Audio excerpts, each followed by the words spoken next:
I'm reading some excerpts from The Principles of Aikido by Mitsugi Saotome. Chapter 2. Practicing Basic Technique. Training Mental Attitude and Vision. Often, after I have demonstrated the technique in the course of teaching a class and am watching my students practice, I see them performing movements that are completely different from what I have shown them.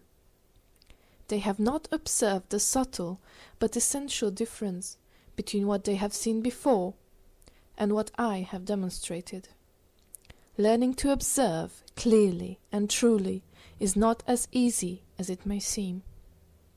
Even on a purely physical level, a student's preconceptions can place blinders on his vision. If people can have such difficulty observing what's in front of their eyes, you may imagine how much more difficult it is to be receptive to the much more subtle and elusive motivations that inform the physical movement. The first task of the beginning Aikido student should be to learn to see, to observe with an open mind what his eyes tell him, and to keep his spirit receptive to the deeper meaning behind technique. I believe that training yourself in the art of perception precedes the ability to train in basic technique successfully. You must labor to hone not just your ability to clearly observe physical movement, but your mental and spiritual acuity as well. You must be able to develop your intuitive sense in the intent and meaning behind the movements that your teacher demonstrates, and to gain an insight into the mental and spiritual qualities that he or she possesses. I cannot overemphasize the importance of closely following the instructions of your teacher. What you have observed, you must polish by repetition. Repetition is a great teacher and will show you your mistakes. For instance, if you are practicing suburi, or repeated cuts with the sword, you do not have to swing the sword well if you only cut 5 times. To do 1,000 cuts poorly is impossible. Your body will tire long before you have completed them. But if you persist in your determination to do 1,000 cuts without stopping, you will eventually learn the correct and efficient way to use the sword.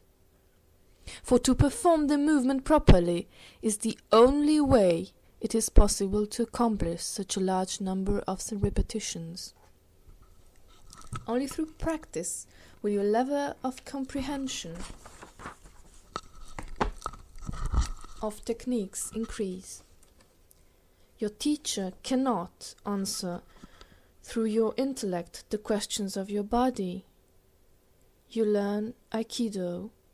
To learn Aikido, you must perform the movements you are shown again and again until your own body teaches you the natural wisdom of movement and allows you to absorb the knowledge that your instructor gives you. Gaining mere literal knowledge and technical skills is not the goal of Aikido practice. You must work to improve your character and raise your consciousness to a higher level. The study of Aikido cannot be a selfish study. You must develop your sensitivity towards others and your concern for daily interaction, both in practice and daily life. Such understanding must accompany your technical development. If you are ignorant of the effect that are having on the mind and body partner, you will never realize the true purpose of practice, let alone effective technique. This is why it is so important that you never practice in such a way that you cause pain or injury to your partners. This is a moral responsibility. An injury that you cause someone could impair his ability to earn his livelihood. Imagine, for example, the repercussions of breaking a surgeon's fingers. being sensitive to the needs of others implies development of not only the 5 senses we are familiar with, but the 6th and 7th senses as well. The 6th sense we might call intuition. It is the ability to see beyond the mask of your own face and catch the elusive signals that are beyond the range of the physical senses. The 6th sense allows you to see intent, to see the action forming in the body before any move is made. It allows you to read the feelings of others. The 7th sense is more difficult to describe and to develop. Divine inspiration might be the equivalent term in English, but this term can also mislead. What I am thinking of when I speak of the 7th sense is the ability to see every action reflects the essential patterns that resonate through all nature. For example, expansion and contraction are natural functions that govern our breathing, and they are also principles that govern the creation and the destruction of gas. In Aikido, contracting and expanding the body constitute a large part of the movement that creates successful technique. The 7th sense is the wisdom that allows us to maintain the awareness of the governing laws of nature in all things. The 7th sense is the sense that enables you to erase the boundaries between yourself and your fellow human beings. To know that to harm another is to harm yourself, to feel the pain of others as your own pain, to sense the world as a whole entity rather than a collection of individual parts at war. Think of how you hear music. You do not listen to it note by note.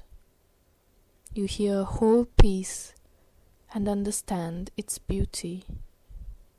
The 7th sense is the ability to hear the whole music of the universe in which you participate, to hear how the note that is yours to sound fits into the song of which it is a part. Training in Aikido should strive to unite us, both body and spirit, with a way of nature. Developing the 7th sense helps to ensure that your relationship to your practice partners will be fruitful. Your practice partners come to you with a great variety of experience. They are of different ages, professions, and temperaments. No two come with the same physique, the same character, or the same way of thinking. This seems simple, but is often forgotten.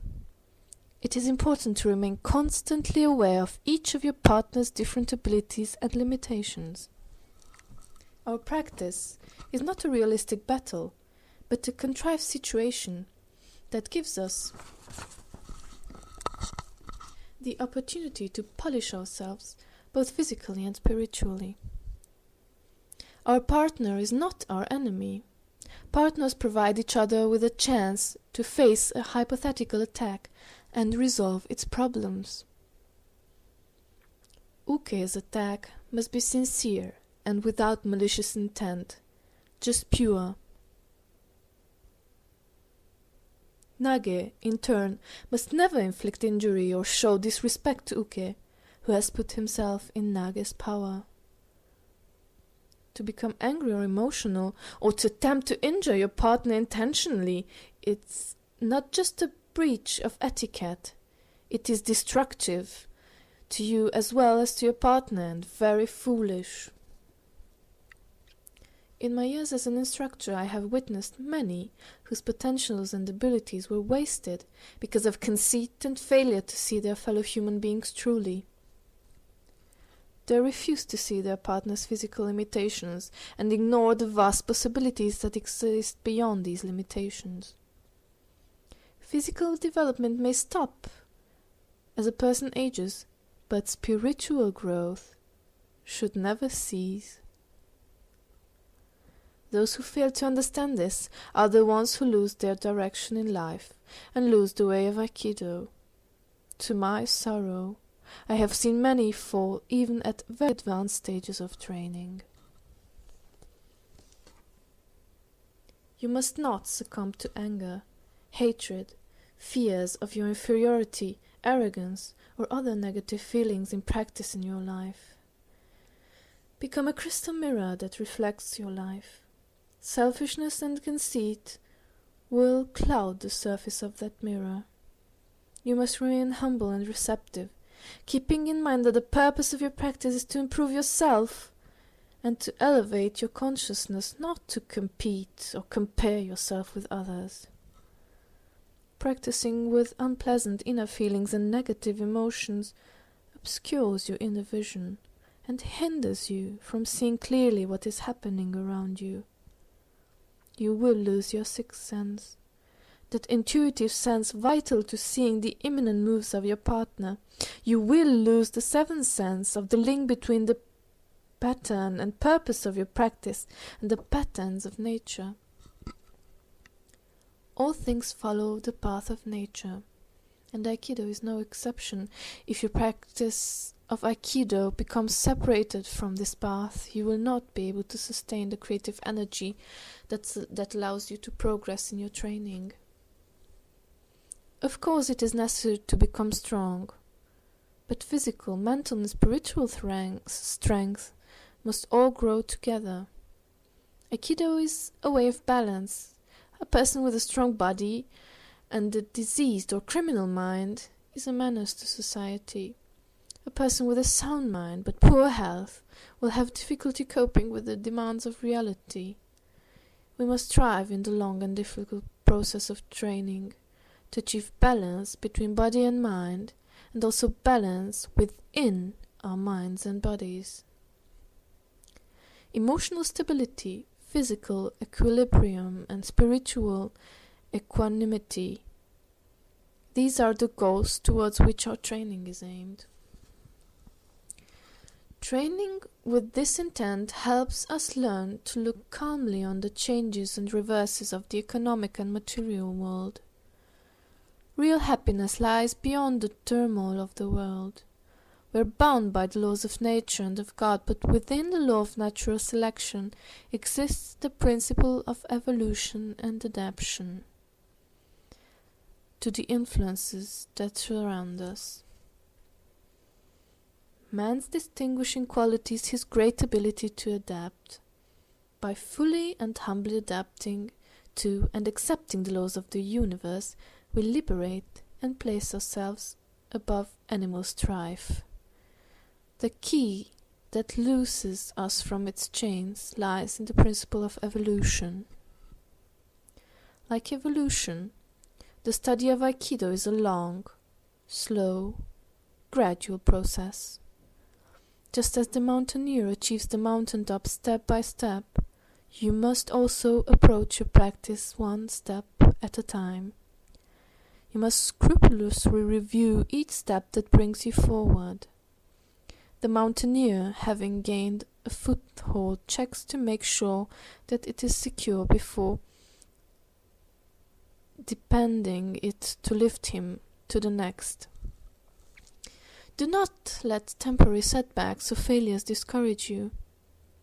Aikido is progress, growth, and change, and some errors are inevitable.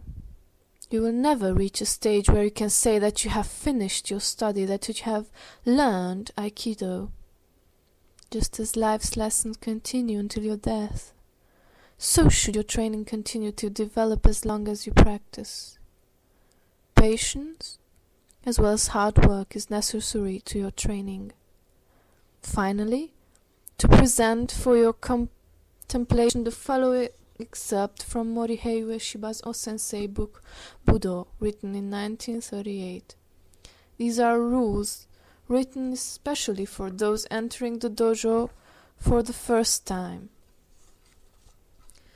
Perceptions for practice to be understood and deeply considered.